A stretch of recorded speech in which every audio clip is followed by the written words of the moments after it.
Om Ajnana-timirandasya Jnana-shalakai Chakshur-unmritam Jena Tasmai Shri Gurave Namaha.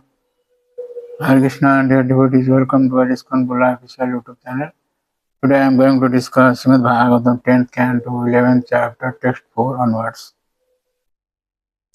Here, the small children present with the Lord, what fortunate they have.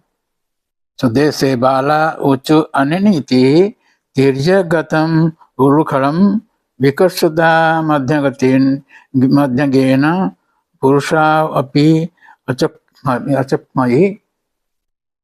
That means that then all the coward boys said, it is Krishna who has done this. When he was in between the two trees, the mortar fell crosswise. Krishna dragged the mortar and the two trees fell down. After that, two beautiful men came out of the trees. We have seen this with our own eyes.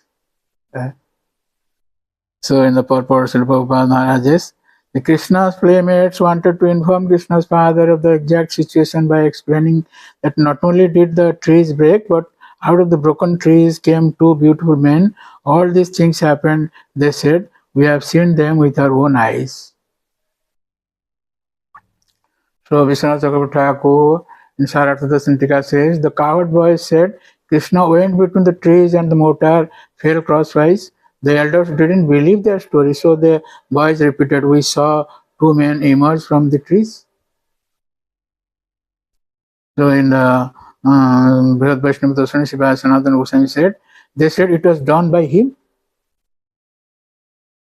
In the next verse, that is verse 5, it is said, that na te tat uktam jagru na ghatete tasya tat bharasyo utpatanam tarvoho kechi sandigdha chetasa. That because of intense paternal affection, the coward men headed by Nanda couldn't believe that Krishna would have uprooted the trees in such a wonderful way, and therefore they could not put their faith in the words of the boys. Some of the men, however, were in doubt. Since Krishna was predicted to equal Narayana, they thought it might be that.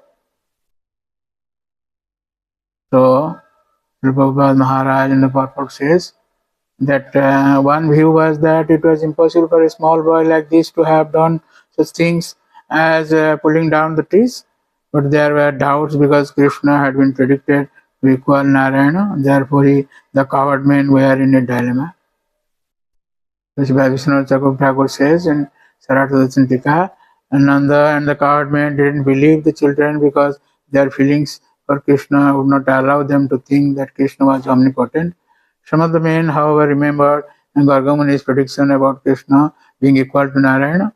Though full of affection for Krishna, they became uncertain and thought maybe he did it. So, Shiva Sanatana Goswami in Brihad Vaishnava Dasani says that Nanda and others couldn't believe the children's words because their hearts were overcome with great affection. The priests and others were doubtful. Though sometimes he displayed his powers to them, their love didn't decrease, but rather by the event it increased.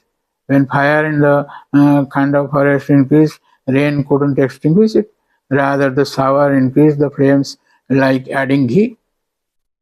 They never asked him directly to relieve their doubts because they considered him a small child out of their affection, or they couldn't ask because they were bewildered by their affection, or they couldn't believe his words since he was a child. In this way, the next verse says, verse 6, Urukhalam vikasantam damna baddham swam atmajam vilokya nanda prasad badano bimum muchaha. That means when Nanda Maharaj saw his son bound with ropes to the wooden mortar and dragging it, he smiled and released Krishna from his bonds. The purport of Prabhupada Maharaj says that Nanda Maharaj was surprised that Yasudha, Krishna's mother, could have bound her beloved child in such a way. Krishna was exchanging love with her. How then could she have been so cruel, so to blind him to the wooden mortar? Nanda Maharaj understood this exchange of love and therefore he smiled and released Krishna. In other words, as Krishna, the Supreme Personality of Godhead, binds the living entity in fruitive activities, he binds Mother Jasoda and Nanda Maharaj in parental affection. This is his pastime. Vishnu Thakur says that glancing repeatedly over all of Krishna's limbs, Nanda Maharaj smiled as he thought, your mother, whose lap you prefer to mine, has bound you up because of some small offense. Therefore, how can I release you? As you bind the living entities with illusion, you bind your mother and father with prema. So, Jiva Goswami in Raghu Vaishnava Darshan says that this verse shows Nanda's strong Vatsalya. The description of Krishna or the Mota is repeated in this verse to indicate that Nanda saw the sweetness of the pastime. It awakened his prema when he considered that his child was young but healthy. In spite of pulling the motor, he examined his son in all his limbs. He smiled in order to make the frightened, bound-up child happy. He had a smile on his face because internally he was angry at Jasoda on seeing his son tied up and feared the fall of the two trees. Another person has Prahasad Badanam. He saw the smiling face of his son. Vishnu Purana says, Navo Gatarpa Dantansu. That means he saw the child who smiled, showing his tiny new white teeth. Krishna was afraid of his father, but on seeing Nanda smile, the child also smiled in order to have his father understand that he was not fearful. He was not fearful. And thus satisfy him. His father freed him from the rope tied to the motor. The first of all, he untied the rope, binding him to the motor. The word ha expresses joy. Just as Jasoda was able to tie up Krishna, Nanda was able to untie him. Thus, Nanda had similar plema. Nanda didn't notice the huge quantity of rope used for tying Krishna because of his absorption in trema. And you see, in the next verse, we'll see that there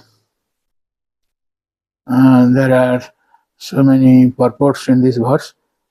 So in verse 7 to 9, these three verses describe how Krishna's submissiveness to his servants.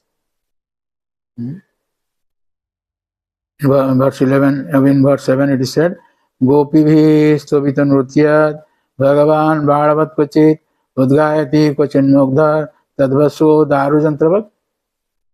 That means the gopis would say, if you dance, my dear Krishna, then I shall give you half a sweetmeat. By saying these words or by clapping their hands, all the gopis encouraged Krishna in different ways.